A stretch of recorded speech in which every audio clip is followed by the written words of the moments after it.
Eu fui até pra fora e realmente eu vi o avião parecendo um papel.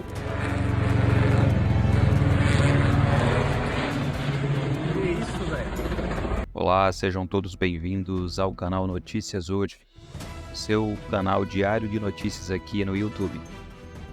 Um trágico acidente aéreo em Vinhedo, São Paulo, chocou o Brasil inteiro, resultando na morte de 62 pessoas. O acidente ocorreu em um avião da empresa Voipés, que caiu num terreno residencial, onde as equipes de resgates continuam a trabalhar incansavelmente para remover os corpos e investigar as causas desse incrível desastre.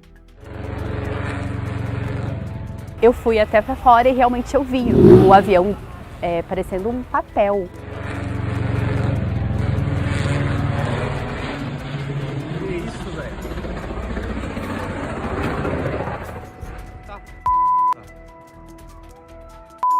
Que bicho. Era nítido que o piloto tinha perdido o controle e que alguma coisa ruim podia acontecer. Nossa. É doido. Letícia estava se arrumando para sair de casa, em Vinhedo, quando ouviu um barulho estranho. Ao sair e olhar para o céu, presenciou a queda do avião da empresa Voipés numa área residencial da cidade, que fica a cerca de 80 quilômetros de São Paulo. Eu mesma, no momento, eu fiquei tremendo tanto que eu não tava acreditando que eu não consegui gravar nada do momento do que estava acontecendo. Acho que é o caso mais chocante que já aconteceu na minha vida, foi ter presenciado, ter visto algo assim. O avião levava 62 pessoas, eram 58 passageiros e 4 tripulantes. Todos morreram. Ele tinha decolado de Cascavel, no Paraná, às 11h46 da manhã, com destino ao aeroporto de Guarulhos, em São Paulo. Caiu por volta de 1h20 da tarde. Edival, de 67 anos, estava voltando para casa depois de ir ao mercado quando viu uma cena desesperadora. Eu vi ele passando por cima da minha casa. Ele deu a primeira piruleta, na segunda saiu uma fumaça de cima, né? A segunda ele desceu direto, caiu, aí a gente não vê mais por causa do morro. Fica atrás de onde eu moro. A gente não vê mais nada. Só viu o comentário e a fumaça subindo rápido. Edival disse que, por pouco, o avião poderia ter caído numa fábrica ali perto ou numa área com mais casas, o que tornaria a tragédia ainda maior. Se ele cai naquela fábrica, ali tem mais de 100 funcionários. Aí era coisa feia, viu? Mas como ele desceu mais para baixo, o cara foi inteligente. Se cai numa fábrica daquela lá, nossa senhora. Esse foi o acidente aéreo mais letal no Brasil desde 2007, quando um avião da TAM se chocou com um prédio ao tentar pousar no aeroporto de Congonhas, em São Paulo. Na época, 199 pessoas morreram. Entre as mais de 60 vítimas da tragédia com o avião da Voipés estão vários médicos, professores universitários e uma bebê de 3 anos. A FAB informou que o voo, abre aspas, ocorreu dentro da normalidade até 1h20 da tarde, fecha aspas, mas depois disso, o avião não respondeu às chamadas dos controladores. Mas o que nós temos até agora é que não houve, por parte da aeronave, comunicação com os órgãos de controle de que haveria uma emergência, né? Preliminarmente, nós temos essa informação que não houve informação da aeronave, que a aeronave estaria com qualquer tipo de emergência que seja. Por isso, mais uma vez, tudo é prematuro. O mecânico João Vitor se deparou com um cenário que gostaria de esquecer. Ele estava almoçando quando ouviu um barulho alto. Aí eu saí na janela, já vi o avião caindo.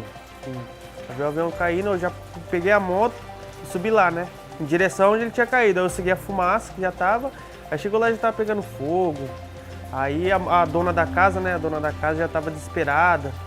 Aí foi uma cena meio... Aí já vi as pessoas no chão, os corpos, né? Aí foi triste mesmo. Tipo, impactou, entendeu? João disse que mora a menos de 1 quilômetro do acidente e que foi rápido ao local na tentativa de ajudar no resgate, caso fosse necessário. Pra você ter ideia, cheguei primeiro com a polícia ainda. Cheguei primeiro com a polícia. Eu cheguei, a polícia chegou atrás. A hora que eu cheguei lá, eu vi as pessoas lá, os corpos no chão, eu falei... É complicado. É uma cena que vai ser difícil esquecer, né? Ah, eu vou esquecer nunca mais, né? De acordo com o capitão Micael Cristo, o impacto foi tão forte que deixou um desenho da aeronave no solo. A cabine foi menos afetada, permitindo uma retirada inicial mais fácil dos corpos. No entanto, a parte traseira do avião sofreu grandes danos devido a um incêndio que complicou bastante o resgate. O trabalho segue uma ordem metódica, começando pela cabine e avançando até a cauda. Bom, obviamente, como uma tragédia dessa magnitude, quando ela acontece, nós precisamos da ajuda de especialistas para fazer uma leitura do que temos até esse momento. Vou conversar agora com Raul Marinho, ele é piloto e presidente do Grupo Brasileiro de Segurança da Aviação Geral. Raul, uma ótima tarde, é um prazer recebê-lo aqui. Muito obrigado, Rafael. Uma ótima tarde vai ser mais difícil, né? Eu estou aqui em choque com o que aconteceu também. Raul, eu queria de fato, imagino que você já tem, assim como nós estamos olhando para essas imagens desde quando elas começaram a surgir. É claro que a investigação, o CENIPA vai trazer um relatório muito bem detalhado, essa investigação pode durar meses, mas eu queria ouvir de você, olhando para esse movimento de queda, o que nós temos de imagem até agora, que tipo de leitura que você faz sobre esse acidente? Bem, esse acidente deixou uma prova muito interessante, né, para a linha de investigação.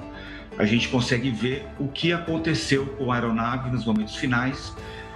Aquele movimento da aeronave é chamado na aviação de parafuso chato, né? Parafuso chato é exatamente aquilo, é quando, imagina que isso aqui é a asa do avião, ele fica rodando mais ou menos paralelo ao chão e com uma velocidade horizontal muito próxima de zero, né? Então, esse parafuso chato é uma das piores coisas que podem acontecer com uma aeronave, porque é muito difícil de sair de um parafuso chato e ele vai rodando até se chocar com o chão, né? Você percebe vendo os destroços que o para-brisa da aeronave está praticamente intacto, né? Porque ele caiu chapado, né? Ele caiu sem velocidade horizontal, só com a velocidade vertical, né? Então é uma situação terrível para o piloto quando entra no parafuso chato. E a grande pergunta é por que ele entrou no parafuso chato, né? A gente estuda esses acidentes, inclusive existem muitos relatos ao redor do mundo de acidentes com esse modelo de aeronave, né, a TR-72, por formação de gelo. Então, uma das possibilidades que me parece bastante plausível para esse acidente é ter ocorrido formação de gelo sobre as asas. A gente tem uma situação meteorológica muito peculiar, né? Nós temos aqui em São Paulo uma frente fria chegando, chuva, e na altitude em que esse avião costuma voar, por volta aí de 20 mil pés, segundo eu acompanhei lá no Flight Radar, ele estava a mais ou menos 18 mil pés no momento em que iniciou o parafuso chato, né? Essa é uma altitude característica para a formação de gelo sobre as asas. O que acontece é que existe uma água praticamente congelada, mas ela ainda está em estado líquido, mas normalmente a 0 grau, eventualmente até abaixo de 0 grau. Por uma questão muito particular, ela não se solidifica. Mas a hora que a asa colide com essa água, né, o gelo se forma sobre a asa. E a asa tem uma curvatura específica, né, que o engenheiro desenhou quando projetou o avião, e essa curvatura ela é a que fornece a sustentação da asa, que é o que faz a aeronave voar. E se você modificar muito essa curvatura, e uma das possibilidades é o acúmulo de gelo sobre a asa modificar essa curvatura, a asa vai perdendo eficiência até o momento em que a asa não voa mais. Os bombeiros trabalham meticulosamente, retirando as vítimas fileira por fileira, como se estivessem ainda nos seus assentos.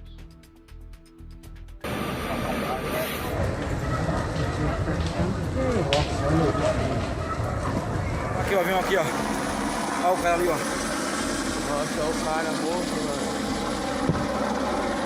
Aqui, aqui o avião ali, ó. Quer mais notícias como essa e acompanhar a evolução do acidente do voo 2283 em Vinhedo? Nos segue, compartilhe e ative o sininho para mais informações.